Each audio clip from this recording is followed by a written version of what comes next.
The Free Agents podcast contains mature themes and adult language. Any discussion of gambling is for entertainment purposes only. Please abide by all laws in your location regarding gambling. This should be our intro. Can we start?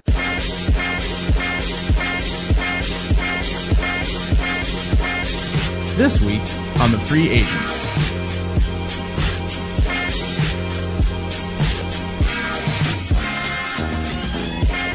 His obvious idol is Jay Cutler. Yeah. He's like a poor man, shorter, uglier Jay Cutler. That's who Johnny Manziel is. There you go. Jesus, I hope you're recording this, because that was a great one. That was a good one. Well, I'm taking a look. He's got 31 touchdowns, 11 interceptions, and really most of the teams he's played have been complete crap, with the exception of Alabama. He's played Alabama. He's played good teams. What was the last 3 games they played? Rice, Sam Houston State, and Alabama. No. They've played better teams than that. No, I'm sorry. I'm looking at the beginning. Vanderbilt, UTEP, and Mississippi State. Yeah, Mississippi State's an SEC team. UTEP is pretty good. But he threw 3 picks in that game. 5 touchdowns, yes, but 3 picks in that game. Yeah, he had a rough day, but he's a good quarterback. I mean, yeah. you get him in a good situation in the NFL, and he's going to thrive. Thrive. I'm not sold on him yet. I'm really not. But that is what it is. I still truly think that Philly, if they go for Johnny Manziel, Chip Kelly will end up losing his job over it. Wow, there's better choices out there. I mean, you got the kid Teddy Bridgewater from Louisville. You got Taj Gibson coming out of Clemson. You have Brett Hundley coming out of UCLA. So you have all these different good quarterbacks that look like they're going to go within the first round or 2 of this year's draft. With all these teams looking for quarterbacks, you're going to have, Jacksonville with God, it's too bad Shmagone Blackman is messing up so bad, because they could have had a future there. But yeah, they're going to look at Teddy Bridgewater or Marcus Mariota. Seriously, they're going to look at both of them. Speaking of Blackman and troubled players, did you see what happened with Dwayne Bowe? Oh, he got picked up for he got pinched. How are you speeding while high? I have issues with that. What makes me laugh is that the arresting officer commented and said, he asked me if Sonic was open when I arrested him. But I'm trying to get to Sonic. I'm just hungry, man. Yeah, but he had the munchies. He just lived in the wrong state. If he had been a Patriot, this would have been a $25 ticket, and he would have been at Sonic in a half an hour. That's the problem. He's just in the wrong state. You would have had police escort to Sonic too. Yeah, if he played for the Seahawks, they wouldn't even have pulled him over for being high. They just sort of gave him a speeding ticket. And they would have said, go to Sonic. You'll be fine. How are your Steelers looking this week? Not good as usual. Now there's been some talk, LJ. I don't know if you saw. I saw an article there. The trade some talk about Roethlisberger either trying to get out of there, or I told you about the trades that I wanted to see happen. Yeah. Trade him to Houston. Drop him into Houston. Drop him into Minnesota. Give Adrian Peterson a chance. Give Ben Roethlisberger. Yeah. I like Ben Roethlisberger. Put it all aside, all the crap he did when he was younger and all the stupidity. He's been a good quarterback. As a Steeler fan, he's been a good quarterback.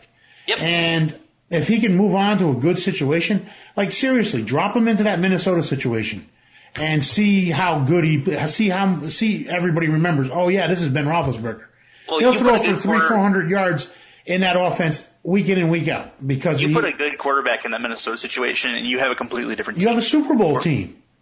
Yeah. You have a Super Bowl team in that situation. If you have Ben Roethlisberger there with Adrian Peterson and Cordell Patterson and Greg Jennings and Kyle Rudolph at tight end, you have a winning offense that can win a Super Bowl.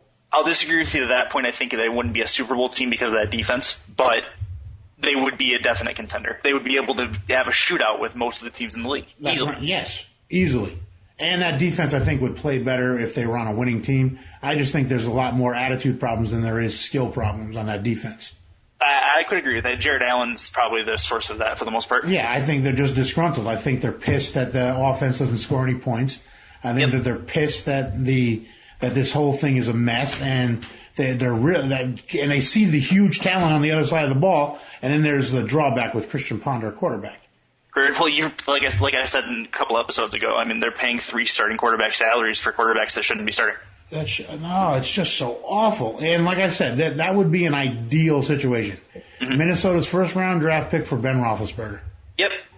My buddy Robbie taking a heartbeat. He's a Minnesota Viking fan through and through, and he hates Ponder. He hopes he breaks his neck. Yeah. I have a buddy of mine that I play cards with, and he's a Viking fan. And, yeah, he's in misery, too, over it. He's like, we have the greatest running back, and, God, is Adrian Peterson good. You watch him week in and week out. Absolutely. And he carries 3 guys to the end zone. He does. Yeah, it's Dallas, yeah. Oh, God, he's amazing. And it's just a waste. I Twitter or something I put out there. Can we just take up a collection and get Adrian Peterson a good quarterback? It's like a charity case. It's like you're watching this awesome kid who can't go to college and reach his potential because he's held back by stupidity around him. Yep, I completely agree. I don't think Adrian will end up a Viking at the end of his career, though. I think he goes elsewhere, which I hope he does. If they're going to manage this team like that, though. Yeah, it's just so frustrating. Yep. Yeah, I mean, if you drop him and then picture taking Adrian Peterson off that team and putting him in Indianapolis, who doesn't have a running back, who traded their first-round draft pick for a shithead of a running back. Here's a thought for you. Take Le'Veon Bell, put him in Minnesota, put Adrian Peterson in Pittsburgh. What happens? Well, that makes Pittsburgh better. That makes Antonio Brown and Emmanuel Sanders open a whole lot more than they are. Oh, absolutely. It's a game of balance, and right now the Steelers don't have that with Le'Veon Bell not rushing. He's got 3 yards of carry on the season. Yeah, well, they also have offensive line problems in Pittsburgh. Yeah, Pouncey's been out all year, and they just have some issues. They need a low draft pick, and they need to draft a left tackle. Mm-hmm. They need an anchor to go along with Pouncey on that offensive line, and they need to fire Tomlin, and they need to fire the whole coaching staff. Top to bottom, they need to fire the whole place. Think you can blow up the staff? Okay. Blow up the staff, and then they get that high draft pick, and then start fresh with a new system. Because Tomlin's not a good coach. Tomlin rode the Cowher wave. Cowher established something, and he got to and because Capers was there or not. And Tomlin basks in the glory by winning a Super Bowl out of it. And he had Roethlisberger there who had learned the system. He had veterans that were able to carry everything over for him. Mm-hmm. So he was able to win that Super Bowl. Yep. Really, Roethlisberger's greatness and all that, and LeBeau, not Capers, LeBeau, Dick LeBeau. I mean, he brings all everything was there for him to succeed. So he was successful. Now that he's got to do it himself, this is a mess. And then they bring in this my favorite idiot, Smarge. You know who we're talking about. No, who's your favorite idiot, LJ? Todd Haley. Oh, yeah, Todd Haley. The infamous Todd Haley. Me and Smarge were all over Todd Haley when he was the Chiefs coach. Oh, yeah. Let's go back to San Francisco. Let's go. Yeah. That's the game. That was the game of the week anyway. Yeah, 10-9. That's how that game ended up. Carolina coming out on top, and, the Carolina defense stepped up again. That's exactly what it was going to be about. They shut down the run. Like I said, it was going to be their front seven versus Frank Gore and Colin Kaepernick being able to run the ball. And Mr. Kaepernick got 4 carries for 16 yards. Frank Gore had 82 yards. Kaepernick only passed for 91 yards. They shut down San Francisco. They knocked Vernon Davis on his ass, and he's got a concussion. They just came in to San Francisco and punched him in the mouth. Say, here you go. Yeah, absolutely. Then you take a look at San Francisco, and Kaepernick did not look comfortable all day long. And it was easy to see. You could see it from the sideline. You could see it from the cheap seats. You could see it from everywhere. It was absolutely awful play. I'm of the belief that we only had a small sample size of Colin Kaepernick last year. Mm-hmm. And I think people piled on way too many high expectations on his shoulders because he had a good run. And there was a guy by the name of Jamie Gold that won the World Series of Poker. If you had just watched the World Series of Poker with no announcers, you'd have thought Jamie Gold was the greatest poker player in the world. Mm-hmm. He was making all the right decisions and everything else. And he sure looked like it, too. And he was an awful poker player. But a great actor. So that's a good run. And then the guy's never even come close to sniffing another tournament win again. He gets knocked out early all the time. Colin Kaepernick, he might be the Jamie Gold of football. One of those guys that just look good for a short stretch, but we don't know. And I'll give my buddy Scott credit for this. He's a 49er fan in Canada, and he was really thinking that Kaepernick wasn't the right answer, even as they went to him late in the year last year. And yeah, he got them to a Super Bowl, but he's for sure indeed not the long-term answer there, I don't think. And I think within 2 years, the 49ers are going to be looking at a quarterback in the draft. And the sick thing was the Panthers don't even have a good secondary. Mm-hmm. And they stacked the box to stop Gore and stop that running stuff and dared Colin Kaepernick to beat him with their arm. Say, come on, beat me with your arm. And he couldn't do it. So this is the blueprint now to beat the 49ers, is to stack the box and say, Colin Kaepernick, beat us with your arm. And if Colin Kaepernick can't do it, then San Francisco they have a chance. Right now they're tied with the Panthers in the wild card race. If this team falls off, the Niners don't have an easy schedule the rest of the way. And the Niners could end up not making the playoffs after being in the Super Bowl the year before. I really think that is exactly what's going to happen. The 49ers will not make the playoffs, and here's why. The last wild card spot is either going to end up with New Orleans or it's going to end up with Carolina. Yep. The Saints and the Panthers, week 14 and 16, I believe it is, they play two out of those 3 weeks to basically decide that division. Yep. Seattle's going to take the NFC West. I think the Saints and the Panthers fight over the NFC South, and whoever doesn't get in gets the wild card. Whoever doesn't get that gets the wild card. I really think with Carolina's defense, if they can do to the Saints what they've been doing to everybody else all year, Carolina could very well be looking at an NFC South title. Well, the problem is it's tough competition for that. It's a matter of San Francisco has to be really bad. I may have to retract this now, thinking about it, because it's not there's going to be 2 wild card spots available. Mm-hmm. All right, and it's going to be the loser of the West and the loser of the South that's going to get it. I don't think the North or the East is going to have a wild card capable team. So the Niners, basically, it's theirs by default right now. And looking at their schedule, yes, they have to go to New Orleans this week after a tough loss, but then they get Washington, they get St. Louis, they get Seattle at home. They have to go to Tampa Bay, then they get an easy game with Atlanta, and then they close with Arizona. Not the easiest schedule, but not a schedule that looks daunting to a team that doesn't need to be that good in order to get that wild card. Because then you go back to the standings and you look at what's going on, and the NFC East is so bad and the NFC North is so bad that I think that they're going to get it by default. So I have to retract, double back, and yes, San Fran and Carolina, or New Orleans and Carolina. It's all going to go back on Colin Kaepernick. I think if he has a decent bounce back game, whether he wins or loses in New Orleans, is going to determine the 49ers season. He had a bad game against Carolina, which everybody has. Now, if he goes and at least plays well in New Orleans, then I think that the 49ers that doesn't bode well. Rob Ryan's coaching like his brother this year. Yeah, I got bit earlier in the year picking against New Orleans at home, and no. I'm not picking them. I'm not taking anybody at home against New Orleans right now. Win. But I think Carolina's definitely going to be there, and I do disagree about one minor point, LG. Their secondary is good. They forced they have like a 2-to-1 interception to touchdowns allowed ratio. So they're, they pick off the ball a lot more than they actually. But if you talk to scouts and people that keep an eye on the things, they say that it's the front seven that's helping the secondary get those, take advantage of those mistakes.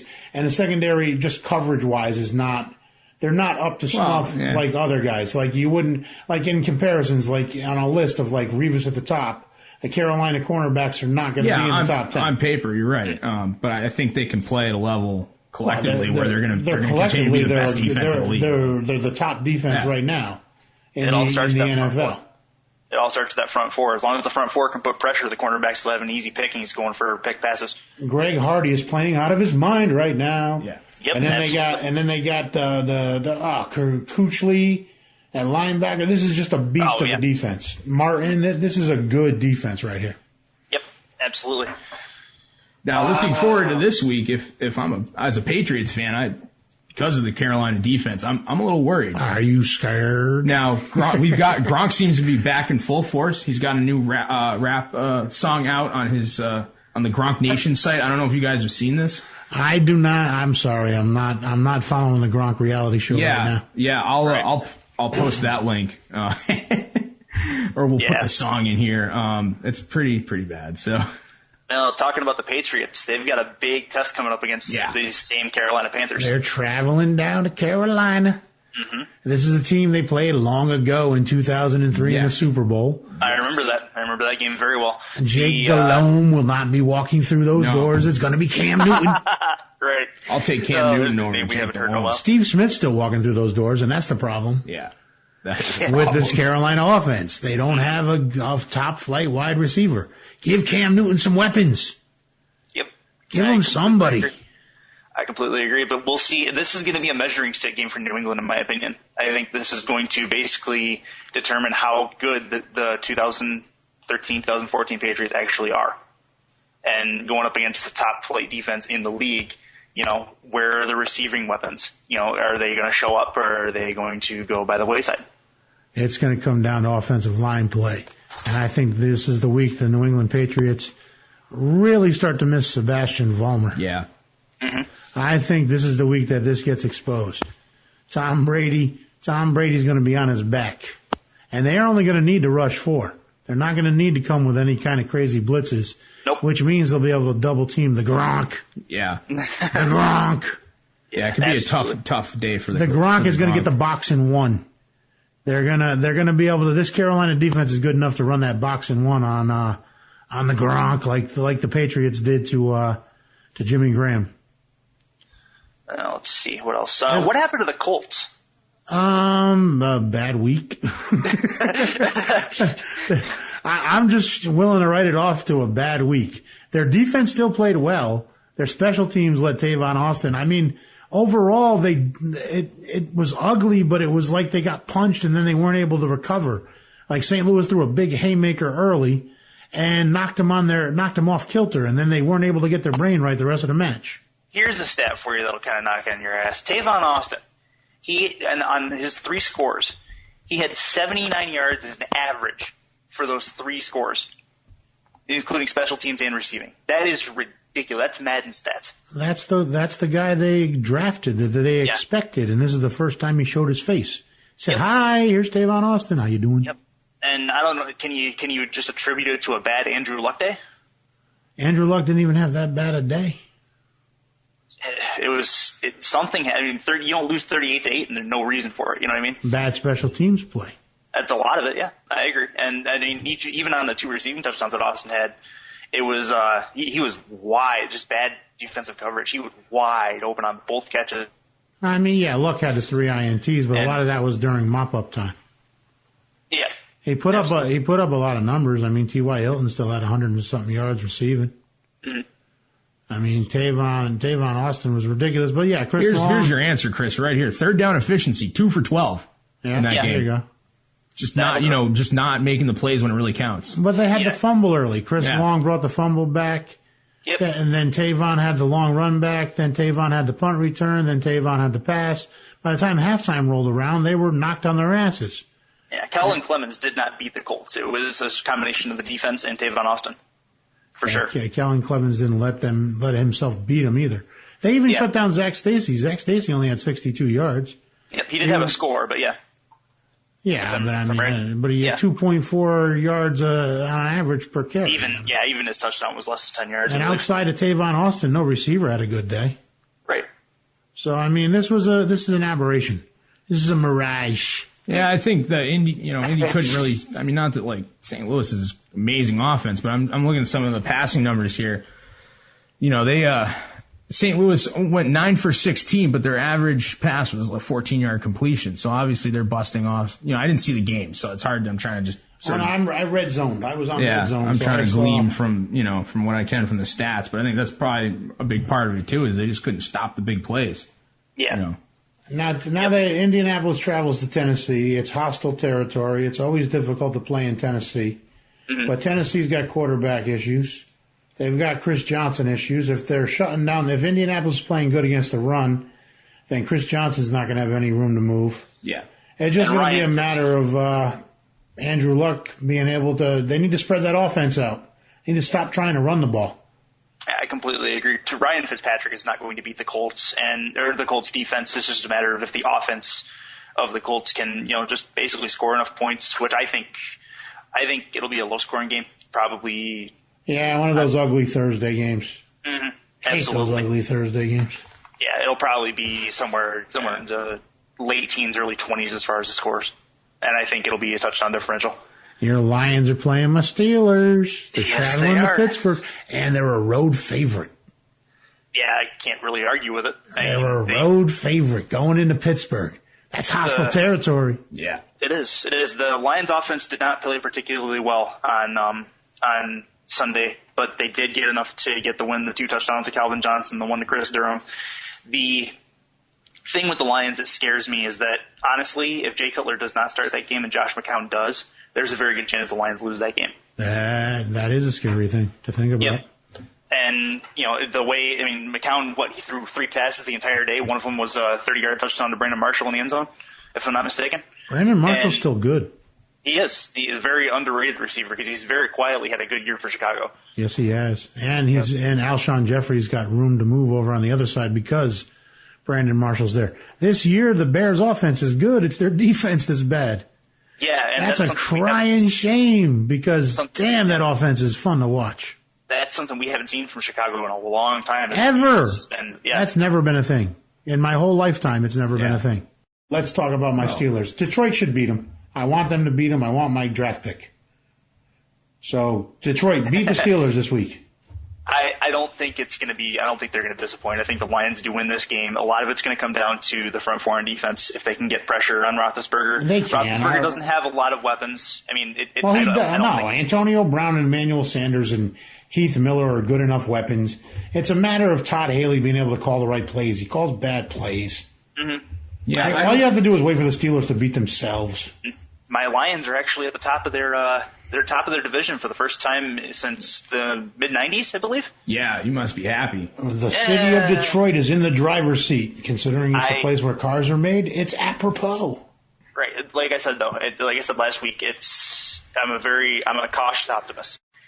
I mean, they haven't been the same old Lions, which has been fantastic to watch. It's been entertaining. I mean, they tried like hell to give that game back to the Bears on Sunday. Up 8 points with 2 minutes to go, and they let go of that touchdown. Now there's a minute and a half left, and there's a 2-point deficit. And luckily, the onside kick didn't get recovered. Otherwise, I think we're looking at a loss. But I'll take it. It's like I said, if Josh McCown starts that game, then I think the Lions lose. There's another big matchup this week outside of New England and Carolina. There's a huge 4:00 game.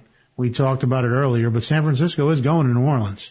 Mm-hmm. This is huge ramifications. And really, looking at that situation in the West now, Arizona's 5-4. And Arizona this week goes to Jacksonville. So they have a very good chance of winning, and San Francisco has a very good chance of losing in New Orleans. They can be tied with Arizona, and they play Arizona in the last game of the season. Yep. Arizona is their record doesn't indicate how they've actually played. They haven't played horribly. Their defense is really good. Patrick Peterson, I was watching on Red Zone. They, of course, show the touchdowns. Patrick Peterson was blanketing Andre Johnson, blanketing him. One of the touchdown passes, Patrick Peterson actually tipped it, and it went through his hand, and then he was able to catch it. It wasn't a regular tip like, tip up in the air. Then he tipped it, and it was falling back, and Johnson was able to still concentrate and catch the ball. Peterson was playing probably one of the best games he's ever played in his life, but Andre Johnson was just better that day. Peterson has been the second best cornerback in football this year.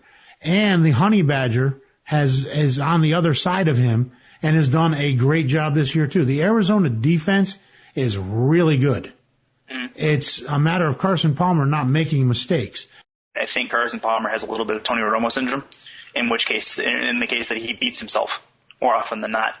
And that's unfortunate because, I mean, he was a pretty good quarterback for a lot of years in Cincinnati, and he's since fallen off the table. Now, speaking of players who may be past their prime, Ed Reed cleared waivers, was signed by the Jets, I believe, today. That news was official today or yesterday. I don't think it's actually been officially signed. Okay, but it's pretty much We'll stand on record and say he's probably going to end up with the Jets here. Yeah. Well, Ed Reed is he past his prime or is he? No, he's past his prime, but he's going to Rex Ryan, and Rex Ryan has a way of making people extend their primes and be good past their prime, and that Jets defense is going to benefit from a guy like Ed Reed. Oh man, the press conferences the post games are going to be so good. You got Rex and Ed Reed running their mouths. Dude, there's going to be hours of audio we can use. I mean, it's a whole show to itself. Yep, and the Jets, they're in the driver's seat for a wild card spot. Yeah, they really are. They are in the drive. If they beat Buffalo this week, they literally are in pole position for the wild card spot. And it's just amazing because this is not supposed to be a good team. Rex Ryan, Coach of the Year. Yeah, absolutely. And I'm not a Rex Ryan fan at all, and I've already documented that on multiple occasions. But I can't knock the job he's done in New York with this team, especially after the thumping they took at the hands of Cincinnati. Andy Dalton threw all over him, and then they come back with a couple of really big wins, and you can't knock what the Jets are doing. And Ed Reed, I mean, like you said, when he was in his prime, he was great. Now that he's past his prime, he can still be good, and Rex Ryan's going to help him get to that. I completely agree with it. Yeah, he'll slot him in that nickel package, and it'll be interesting to see what he can do with him. Yep. He's and if it doesn't work, it's low risk, high reward type of situation. So if he can't find something for him to do, so what? Yep. Cleveland nipping at the heels of Cincinnati, and they're traveling to Cincinnati, and Andy Dalton, the red-headed rifle, is having some issues. He needs to clean his barrel or something. Yeah, he's been misfiring. If it wasn't for a last second Hail Mary, they wouldn't even have gone to overtime. They would just been an ugly loss. And then they had an ugly play in overtime that drove them way back, and it's another one of those situations where there's two talented players being wasted on that offense. A.J. Green and Giovanni Bernard, and really Tyler Eifert would stand to have a better quarterback. Seriously, Cincinnati needs to rethink the Andy Dalton situation after this year. They have too many good pieces in place for them to be stuck with a very average quarterback. It's amazing how fast things can change in the NFL. It really is. I mean, because a couple of weeks ago we're singing his praises, and then now, taking a look at, what he's done the last couple of weeks, he has not been good. I completely agree. They can't get the consistency out of him that they want. And I agree that they're going to have to take a good, long, hard look in the mirror and see if Andy Dalton is indeed a long-term answer there. There's a small window where this defense is going to be good, where they can still afford to pay everybody on their team. This window is not going to be open very long. That is a very good defense, if not like second or third best defense in the NFL right now. You're not going to be able to keep all that talent on the other side of that ball for very long. Yep. You need to figure out your quarterback situation. This may be a team that looks at Nick Foles. Yeah, that's a very good point. And thinks about it, and then just cuts their ties with Andy Dalton. There's no guaranteed money in the NFL. Sorry, Andy. There's a Andy. whole bunch of teams that are going to be looking at Nick Foles. And a whole slew, probably 15 teams that are going to be looking at him with quarterback issues. Yeah. I'm not sold on Nick Foles being. I don't think he can be the consistent performer that they need over there. Like I think he's a good quarterback at times, but he kind of has the Andy Dalton thing where I don't think he can consistently start every week and be that known quantity. Hey, listen, between him and Case Keenum, they have 19 touchdowns and no interceptions. Not even their mothers thought they would play this well.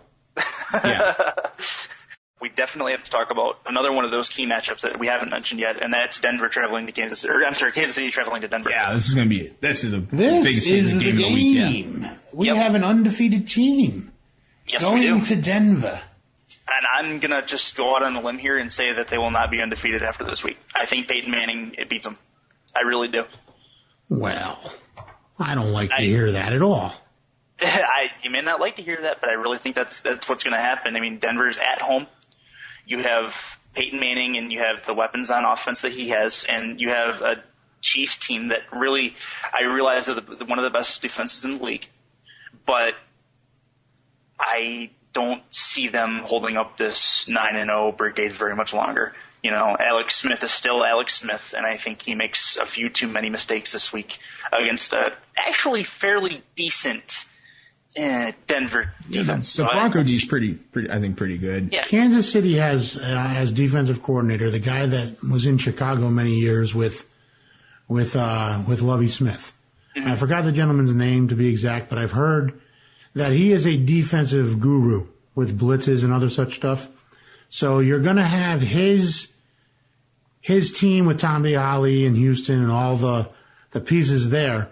It's going to be ramped up. Remember, Peyton Manning's still playing on bad ankles. He's had MRIs. He's dealing with a situation. So this is going to be the blitzing quickness of the Kansas City front seven and their ability to cover in man coverage against these guys. And it's how quick they get to Peyton Manning and how quick he gets the ball out of his hands. Well, there's nobody quicker in the league at getting the ball out of his hand than Peyton Manning. Yep. Second, he's just a second ahead of Matt Stafford in Detroit.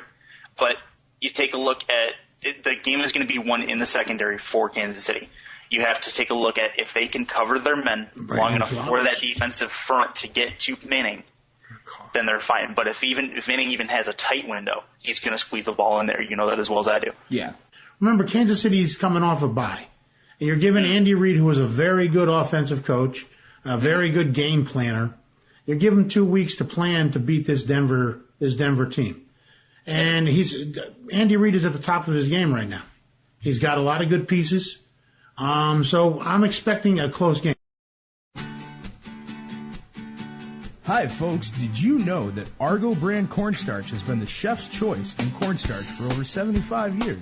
And you know what else? Our own Frenchie the Greek is a 5-star chef with over a decade of experience. So tell us, Frenchie, why is Argo the chef's choice in cornstarch?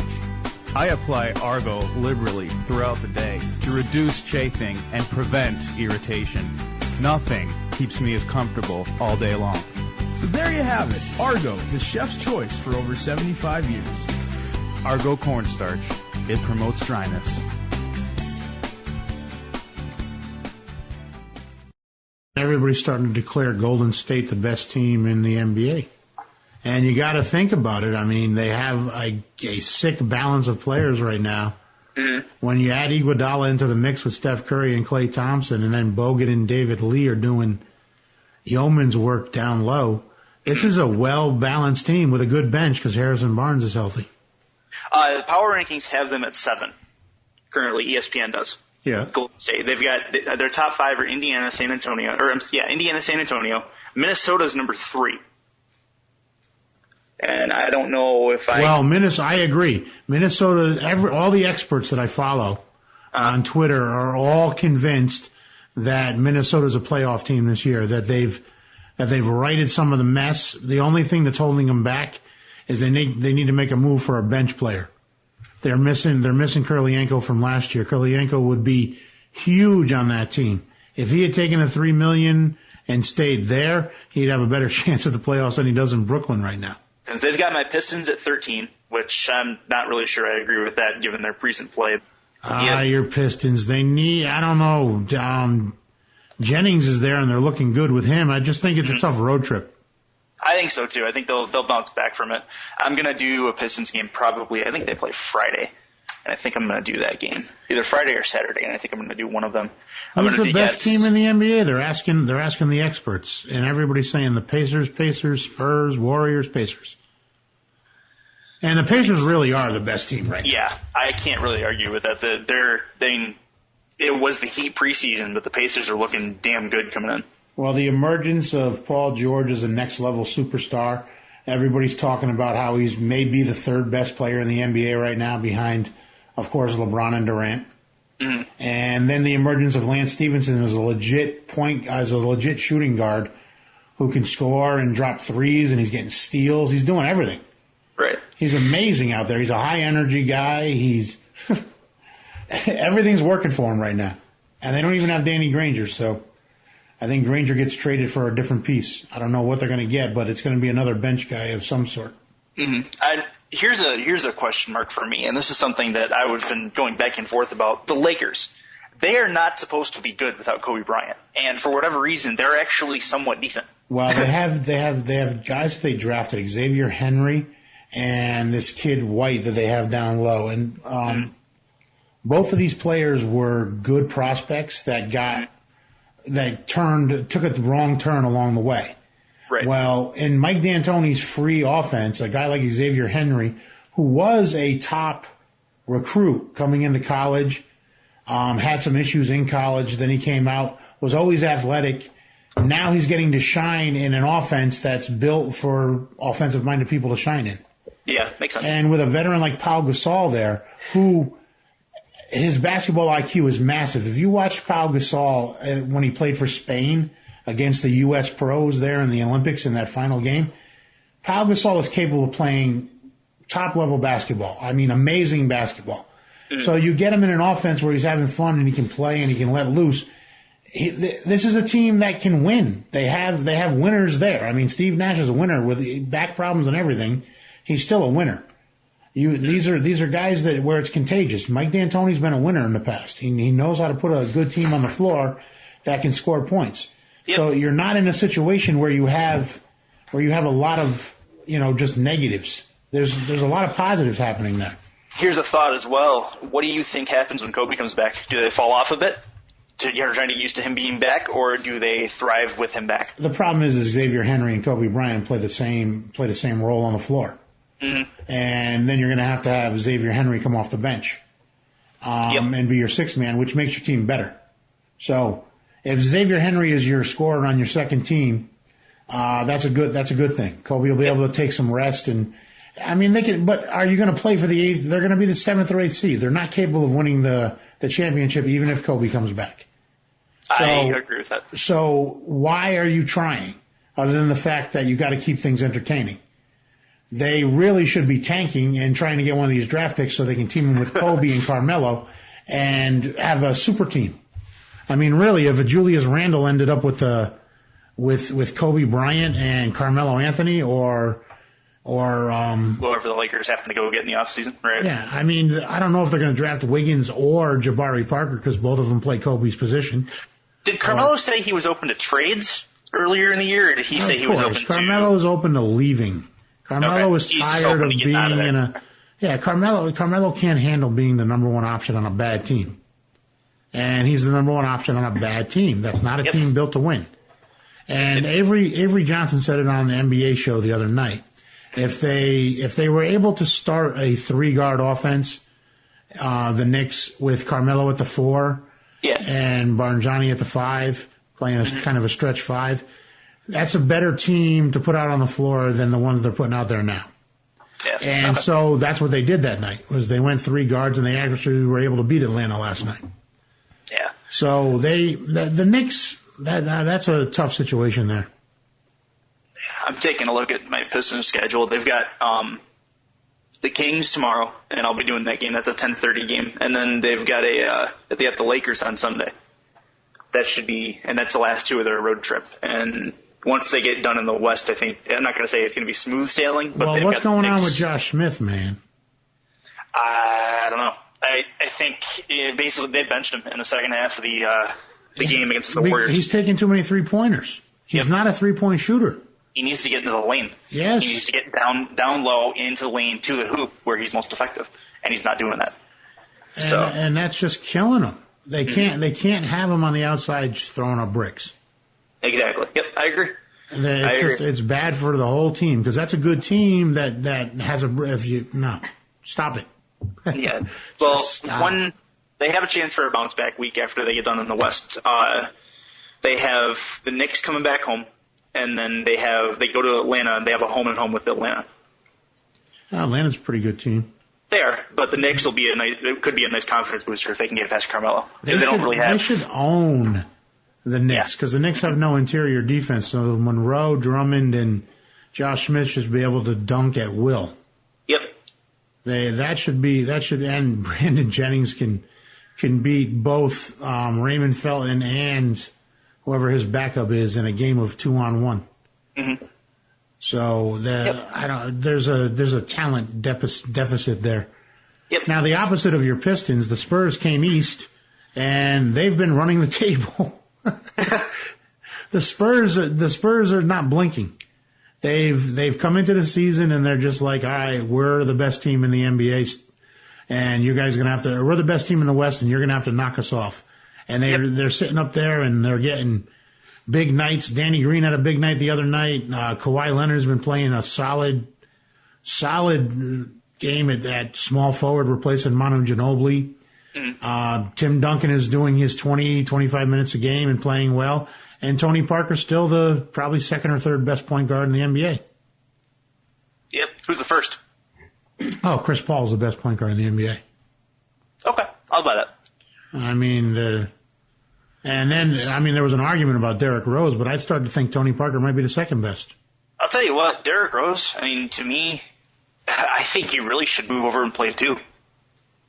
Well, I mean, he's a guard. He's not a point. He's not a shooting guard. Right. I mean, Bill Simmons and Jalen Rose were talking about it. Back in the day, guards didn't have a designation. Like Walt Frazier wasn't a point guard or a shooting guard. He was just a guard. You're a guy. Yep. So, I mean, that's what Derrick Rose is. He's just a guard. He's just a guy at a certain height with a certain set of abilities that make him a guard. Yeah, I think what they should do is move him over to the 2, get themselves a decent point guard, and I think Chicago gets better exponentially. Wow, if they can pull off the trade for Rondo. Yeah, that's what I was thinking, LJ. That's the first name that popped in my head. It would be in the Celtics' interest to get rid of him this year. When Chris said they need a point guard, I said, Rondo. Yep. Rondo, put Rondo there, please. Put Rondo there. Yeah. Absolutely. Then as long as they get some decent size down low, I mean, Chicago. Rondo throwing lobs to Derrick Rose. It's like a dream come true. The new Lob City. Or, I mean, Luol Deng would benefit from that. Joakim Noah would benefit from the pick and rolls. It would just be, and Thibodeau already knows them. Mm-hmm. God, that'd be an amazing place for Rondo to land. Yeah, and I will edit something that I said a couple episodes ago when we were basically previewing NBA stuff with the Rockets. I said that when their season was going to depend a lot on Dwight Howard, whether we saw the Orlando Dwight Howard or whether we saw the LA Dwight Howard. And so far, he's shown nothing but Orlando Dwight Howard, and it's working well for the Houston Rockets. Yeah, but Harden was out last night, so they lost to the Sixers. Mm-hmm. Yeah. Speaking of the Sixers, Tankapalooza is not being Tankapalooza. Michael Carter-Williams. Well, he didn't even play last night. Troy Wharton, his backup, played and went off for a triple-double. I can't explain it. I mean, for whatever reason, the Sixers, who are supposed to have one of the worst seasons, ever, as far as they are winning, and we're over here with question marks above our heads, just like, what the hell's going on? Yeah, there's a number of teams and groups of fans in that spot. I mean, we had the same kind of thing going on with the Celtics where. And we had said at the beginning of the season, they might be too good to tank. They might have a problem where they're going to win too much. All right, I'm looking at the standings here: Western Conference, Eastern Conference. Philadelphia is 5-4, 3.5 games out of first place in the whole conference. Yeah. The Phoenix Suns, who are supposed to be Tankapalooza team, are 2.5 games out of first place, 5-3. Yep. They have a better record. They have the same record as Golden State, who people are considering the best team in the NBA. They have a better record than Houston. They have a better record than the Lakers. They have a better record than Denver. They have a better record than Memphis. They have a better record than the Pelicans, who spent a shit ton of money on free agents. Look at Toronto. Toronto's 4-5. They're 7th in that Eastern Conference right now. Toronto's going to be a playoff team. I think Philly falls out. I think Boston falls out. I think New York moves up. And I think Detroit moves up into the playoff picture. Because Philly and Boston are going to trade people in order to get worse. Yeah, they'll make some moves to free up some space and stuff. I think it's tough. It's tough on fans and it's tough for the teams, and here's why. For fans, you're watching the game and, you're a Celtics fan, you're a diehard Celtics fan or whatever your team is, and you're in the bar and you're watching the game and it's like, oh yeah, lose, we got to tank this year. And then all of a sudden your team's back in it with 2 minutes left in the game. And emotionally, you can't help but cheer for your team. That's your team. You love them. The Celtics played the Miami Heat Saturday and beat them when Jeff Green hit a game-winning shot. All right? How do you not cheer that as a Celtic fan? You, as a Celtics fans, hate the Heat. Hate them. Yep. Loathe the Heat. Can't stand LeBron because that's the team that knocked them out of the playoffs. I'll give you a scenario here. If basically, and it's like this everywhere, as far as rival teams, Boston could go 0-78 against every other team. As long as they get 4 wins against the Heat, they're completely fine. Yeah, it's crazy. And I think the problem that all these teams are having, as far as the players and coaches trying to lose games, they'll never admit that, but that's what they're doing, is exactly that, is you're asking players, it's the human element, they're competitors. I take the Celtics as an example. You have a bunch of players. Now, some of those guys played against the Heat last year. They were there. So they have some of that ingrained, competitive fire to beat Miami. And, you have mid-level, players who are not all the big stars of the NBA, who aren't making LeBron money, who are playing for, I know they have a lot of guaranteed money in the NBA, but they have performance bonuses in their contracts. You're telling these guys to go out there and not make their money.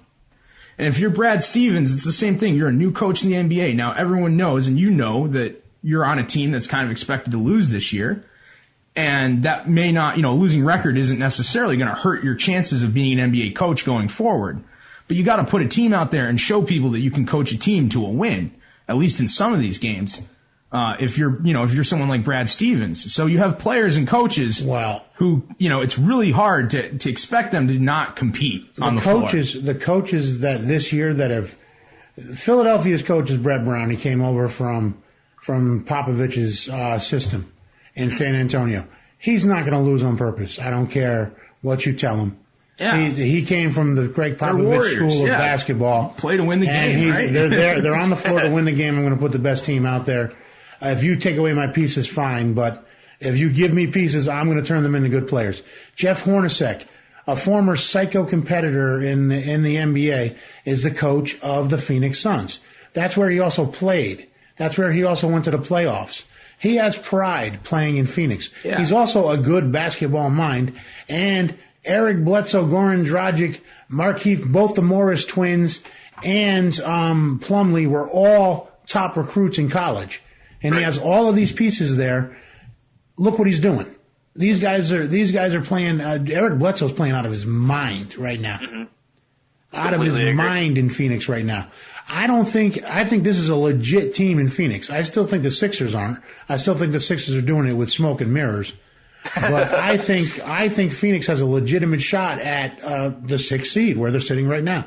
Which is awful. If you're a Suns fan, it's the same thing with the Celtics. The 6th seed, that's the worst thing you want, is to be like the last. You either want to lose outright or crush it. And there's no in between. And they traded away the piece that was supposed to make them worse, Gortat. And Plumlee came in and has been putting up double-doubles with big blocks in his spot. Yeah. And then you had one of the Morris twins going off at power forward for 25 and 10. Okay. Yeah, that's a good point. Now, okay, I'm gonna go around the table on this, and I want everybody's opinion. Yeah. Biggest surprise this year so far? And go ahead, Smarge. Well, part of the surprise is that the Celtics have been able to win a lot of these games. Talk about a great coach. Yeah, Brad Stevens is a winning coach. He's a very good coach, and regardless of what happens with the Celtics, he'll go on to have an NBA career, I believe. And he played it so cool. We watched the game. We were playing poker the other night. We watched the game after Green hits the shot. You get no reaction from Brad Stevens. Ice cold. Like, okay, I didn't just beat the world champions. No, don't worry about it. Walks on the court, shakes hands with Spoelstra. Goes on about his business, does his interview. I was like, man, this guy's got ice water in his veins. He doesn't get a little pumped for beating the Heat. Not just a little fist, like a little But I think nothing. To answer the question, I think, Phoenix certainly has been, like we were talking about, has been a bit of a surprise. Personally, and this happens to me every year, is I get surprised by San Antonio, because every year I feel like this is a team that, most of these guys, their best players have been around for a long time now. Yep. They should be getting older. They should be starting to drop off a little bit every year. And especially early in the season, typically they do, last year I think they struggled a bit in some of these seasons. So to see them just coming out of the gate like this with all this fury and fire, is really, has been probably the biggest surprise for me as an NBA fan. Tony Parker's only 31. And they replaced the old guys in the lineup with a 22-year-old and a 25-year-old, or a 26-year-old. And Tim Duncan, of course, is still old, but then they have a youngster down low with him. And what the hell's his name? The center there. Tiago Splitter. He was only 28. So what Popovich has done is he's mixed old with young. Yeah, he's done an incredible job of it, which is really hard to, we've seen. It's been very difficult for even the best coaches in the NBA to do. So I think, to me, it's surprising. And some of those new guys, for me, have kind of been under the radar, too. And I don't follow as much of the West Coast action. What were you going to say, Chris? I'm sorry, we just totally cut you off there. That's fine. I was going to say something to the effect of with the Spurs. I mean, you can see them getting tired. I mean, like at the end of last season during the finals, even 6th and 7th game, or I think it went 7. Either way, the Spurs looked tired. They really did. I mean, they came so close even with them being tired, but you could just tell they were dragging.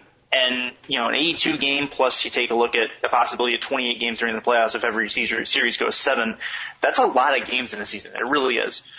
To go off of that, I really think Popovich does a really good job of, for whatever reason, finding the fountain of youth in his team. Because like you said, every year we think the Spurs are going to fall off. They're going to be tired. They're going to be old. They're not going to be as good. And every year we see them top 4 seed in the Western Conference. Yeah, you got to give management some props there, too, because part of sort of dovetailing new players into a core of old players is having your contracts all lined up in a way where they draft very well. And then drafting well is a big part of it. Late very well. Kawhi Leonard was a late pick. These guys are these late picks, these foreigners. Tiago Splitter. Tiago Splitter is a starting center on a championship team, and they got him, late first round one year and stashed him in Europe and then bring him over.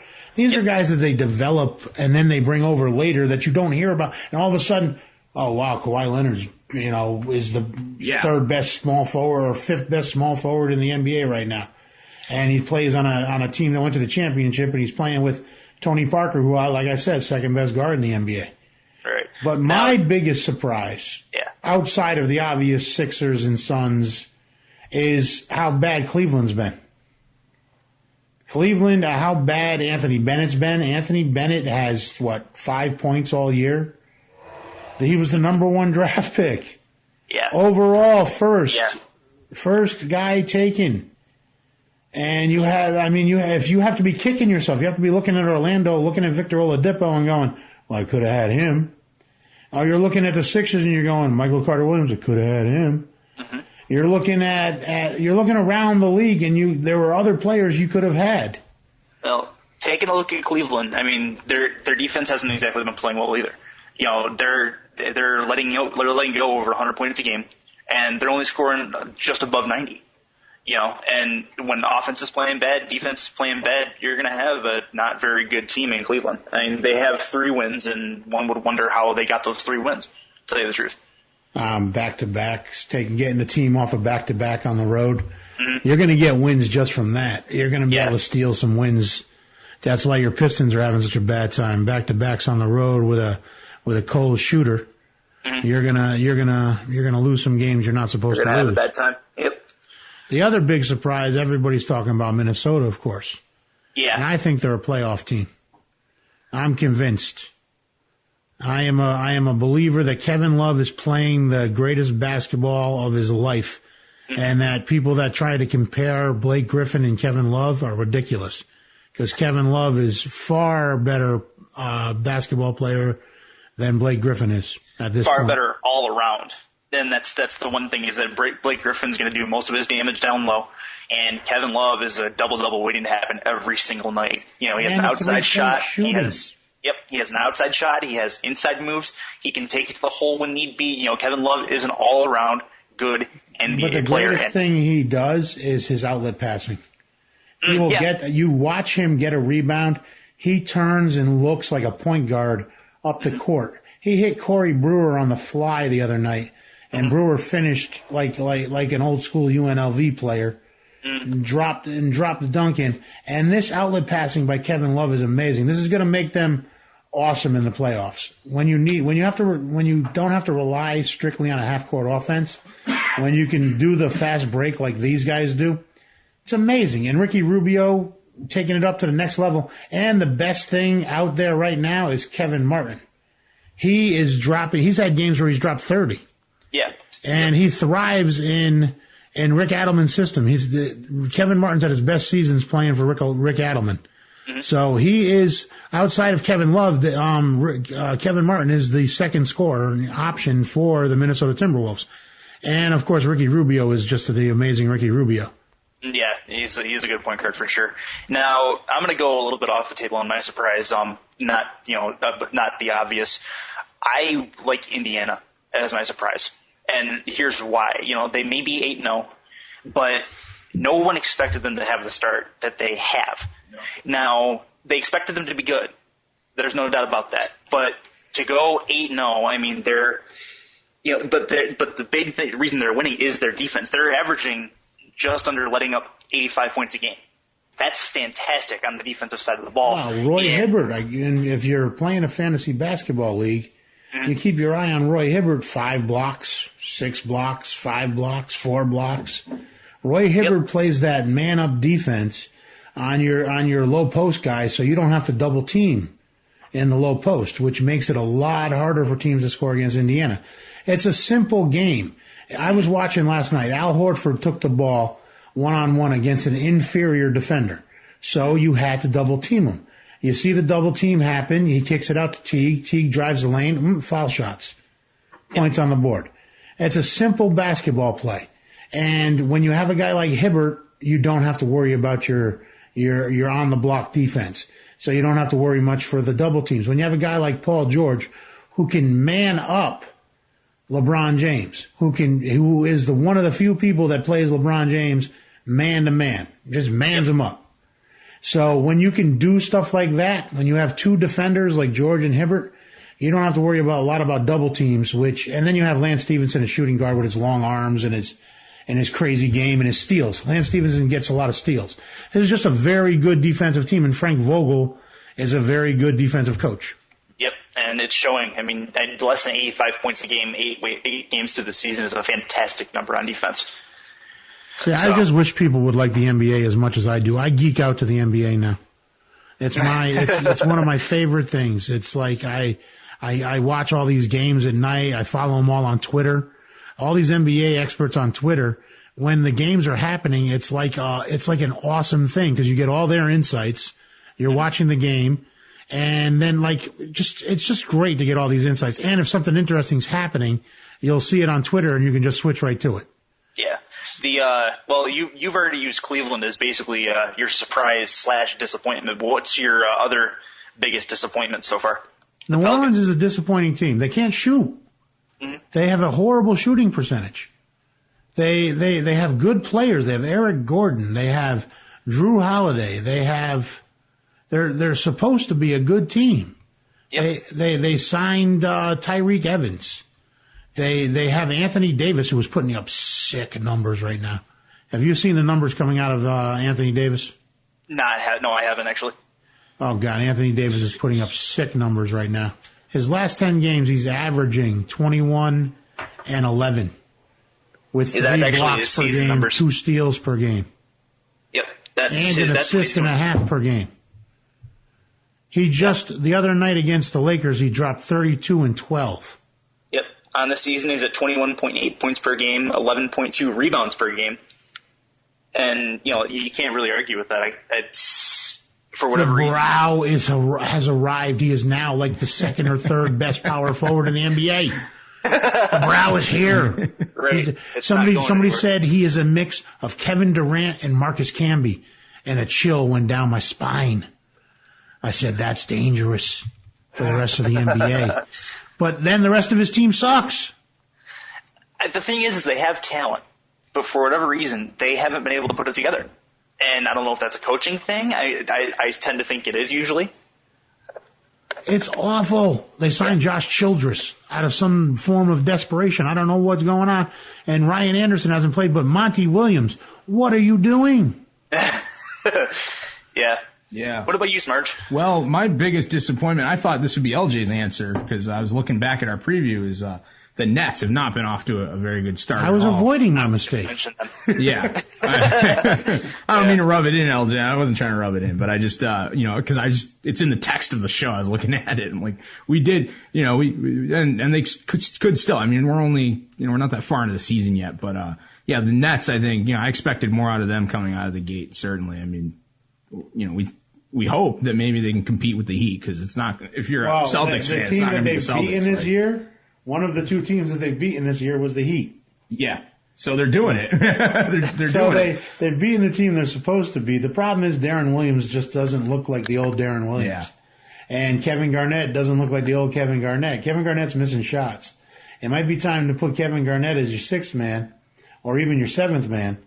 And you need to move Andre Blatch in at power forward or move someone else in at power forward.